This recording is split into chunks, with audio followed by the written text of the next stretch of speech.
अस्सलाम वालेकुम friends, welcome back to my YouTube channel daily tips with Asma. Mustafa नाम का शुमार लड़कों के नामों में होता है। मुस्तफ़ा एक इस्लामी नाम है। मुस्तफ़ा नाम की इब्तदाई तारीख अरबी ज़ुबान से निकलती है। मुस्तफ़ा नाम के लड़कों के लिए खुशकिस्मत नंबर 4 माना जाता है। मुस्तफ़ा नाम के लड़के बहुत ज़हीन होते हैं।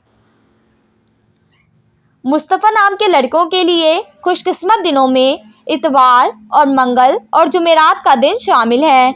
मुस्तफ़ा नाम का मतलब है चुना हुआ एक। मुस्तफ़ा नाम के अफराद के लिए मुवाफिक पत्थरों में सबसे कीमती पत्थर शामिल है।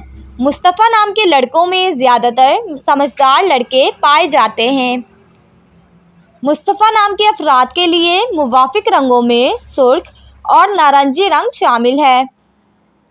खुशकिस्मती वाली धातों में हिस्सों के हिसाब से तांबा शामिल है।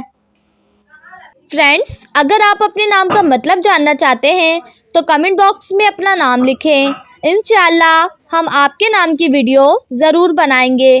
Thanks for watching. अल्लाह हाफिज़।